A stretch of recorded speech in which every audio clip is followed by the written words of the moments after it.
تابوت سکینہ یہ شمشاد کی لکڑی کا ایک صندوق تھا جو حضرت آدم علیہ السلام پر نازل ہوا تھا۔ یہ آپ کی آخر زندگی تک آپ کے پاس ہی رہا، پھر بطور میراث یکے بعد دیگرے آپ کی اولاد کو ملتا رہا، یہاں تک کہ یہ حضرت یعقوب علیہ السلام کو ملا، اور آپ کے بعد آپ کی اولاد بنی اسرائیل کے قبضے میں رہا، اور حضرت موسیٰ علیہ السلام کو مل گیا تو آپ اس میں تورات شریف اور اپنا خاص سامان رکھنے لگے۔ یہ بڑا ہی مقدس اور بابرکت صندوق تھا۔ بنی اسرائیل جب کفار کے لشکروں کی کثرت اور شوکت دیکھ کر سہم جاتے تھے، ڈر جاتے تھے، اور ان کے سینوں میں دل دھڑکنے لگتے، تو وہ اس صندوق کو، اس باکس کو اپنے آگے رکھ لیتے، تو اس صندوق سے ایسی رحمتوں اور برکتوں کا ظہور ہوتا تھا کہ دلوں میں سکون و اطمینان کا سامان پیدا ہو جاتا تھا۔ لرزتے ہوئے دل پتھر کی چٹانوں سے زیادہ مضبوط ہو جاتے تھے، اور جس قدر صندوق آگے بڑھتا تھا، آسمان سے نصر من اللہ و فتح قریب کی بشارت عظمی نازل ہوا کرتی اور فتح مبین حاصل ہو جایا کرتی تھی۔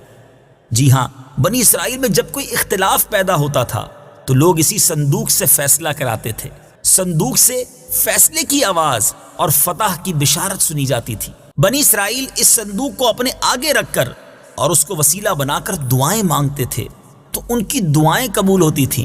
اور بلاؤں کی مصیبتیں اور وباؤں کی آفتیں ٹل جایا کرتی تھیں۔ الغرض یہ صندوق بنی اسرائیل کے لیے تابوت سکینہ یعنی برکت و رحمت کا خزینہ اور نصرت خداوندی کے نزول کا نہایت مقدس اور بہترین ذریعہ تھا۔ مگر جب بنی اسرائیل طرح طرح کے گناہوں میں ملوث ہو گئے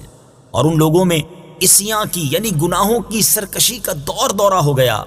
تو ان کی بدعمالیوں کی نحوست کی وجہ سے اللہ عز و جل کی طرف سے یہ غضب نازل ہوا کہ قوم عمالقہ کے کفار نے ایک لشکر جرار کے ساتھ ان لوگوں پر حملہ کر دیا۔ ان غیر مسلموں نے بنی اسرائیل کا قتل عام کر کے ان کی بستیوں کو تاخت و تاراج کر ڈالا، عمارتوں کو توڑ پھوڑ کر تہس نہس کر ڈالا، اور اس متبرک صندوق کو بھی اٹھا کر لے گئے۔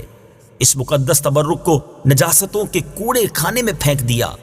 لیکن اس بے ادبی کا قوم عمالقہ پر یہ وبال پڑا کہ یہ لوگ طرح طرح کی بلاؤں اور بیماریوں کے ہجوم میں جھنجھوڑ دیے گئے۔ چنانچہ قوم عمالقہ کے 5 شہر بالکل برباد اور ویران ہو گئے، یہاں تک کہ ان بے ایمانوں کو یہ یقین ہو گیا کہ یہ صندوق رحمت کی بے ادبی کا عذاب ہم پر پڑ گیا ہے،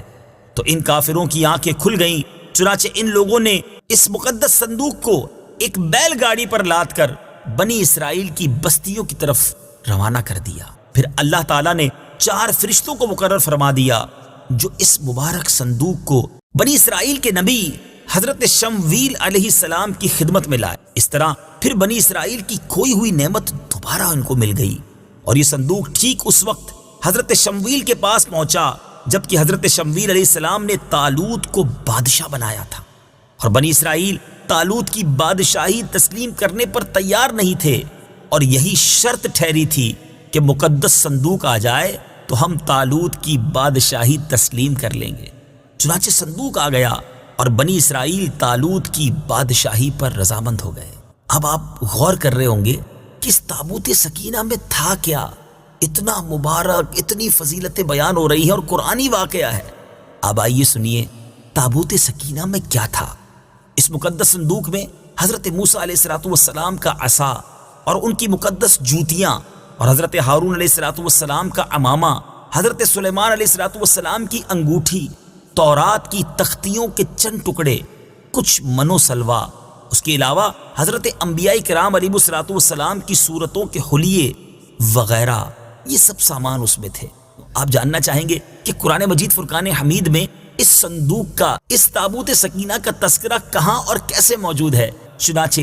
پارہ 2 سورہ بقرہ آیت نمبر 248 میں ارشاد ہوتا ہے،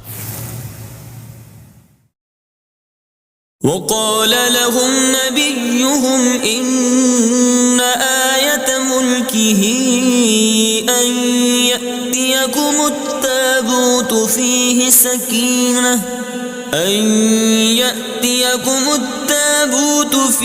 سكينة من ربكم وبقية موسى وآل هارون تحمله الملائكة إن في ذلك لآية لكم إن كنتم مؤمنين۔ ترجمہ، اور ان سے ان کے نبی نے فرمایا، اس کی بادشاہی کی نشانی یہ ہے کہ تمہارے پاس وہ تابوت آ جائے گا جس میں تمہارے رب کی طرف سے دلوں کا چین ہے، اور معزز موسیٰ اور معزز ہارون کی چھوڑی ہوئی چیزوں کا بقیہ ہے۔ فرشتے اسے اٹھائے ہوئے ہوں گے، بے شک اس میں تمہارے لیے بڑی نشانی ہے اگر تم ایمان والے ہو۔ اس واقعے سے یہ بھی معلوم ہوا کہ جو قوم سرکشی اور عصیان کے طوفان میں پڑ کر اللہ اور رسول کی نافرمان ہو جاتی ہے، اس قوم کی نعمتیں چھین لی جاتی ہیں۔ چنانچہ آپ نے سنا کہ جب بنی اسرائیل سرکش ہو کر خدا کے نافرمان ہو گئے اور قسم قسم کی بدکاریوں میں پڑ کر گناہوں کا بھوت ان کے سروں پر عفریت بن کر سوار ہو گیا، تو ان کے جرموں کی نحوستوں نے انہیں یہ برا دن دکھایا کہ صندوق سکینہ ان کے پاس سے قوم عمالقہ کے بے ایمان لوگ اٹھا کر لے گئے، اور بنی اسرائیل کئی برسوں تک اس نعمت عظمیٰ سے محروم ہو گئے۔